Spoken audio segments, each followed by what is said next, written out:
অন্তর্বর্তী সরকারের প্রধান উপদেষ্টা ডক্টর মোহাম্মদ ইউনূসের সঙ্গে সম্প্রতি সাক্ষাৎ করেছিলেন প্রধান নির্বাচন কমিশনার এএমএম নাসির উদ্দিন। তবে ওই সাক্ষাতে দুজনের কী কথা হয়েছিল সে বিষয়ে তখন কিছুই সামনে আসেনি। বৈঠকের বিষয়টি স্পষ্ট করার দাবি উঠেছে বিএনপির পক্ষ থেকে। তবে আজ মঙ্গলবার সিইসি জানিয়েছেন, সেদিনের বৈঠকে আগামী জাতীয় নির্বাচনের জন্য প্রস্তুতি নেওয়ার নির্দেশ দিয়েছেন প্রধান উপদেষ্টা।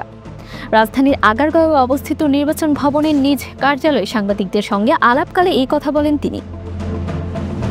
সিইসি বলেছেন, জাতীয় সংসদ নির্বাচন নিয়ে নির্বাচন কমিশনের প্রস্তুতির বিষয়ে প্রধান উপদেষ্টা জানতে চেয়েছেন। আমরা বলেছি, নির্বাচন কমিশন ফুল গিয়ারে প্রস্তুতি নিচ্ছে। প্রধান উপদেষ্টা নির্বাচন কমিশনের কাছ থেকে সুষ্ঠু ও নিরপেক্ষ নির্বাচন চান বলে জানিয়েছেন সিইসি।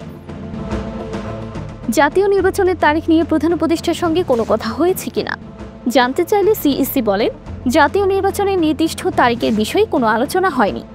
তারিখ নির্ধারিত হলে নির্বাচন কমিশনের মাধ্যমে আপনারা জানতে পারবেন। এর আগে গত 26শে জুন বিকেলে রাষ্ট্রীয় অতিথি ভবন যমুনায় প্রধান উপদেষ্টার সঙ্গে সাক্ষাৎ করেন তিনি।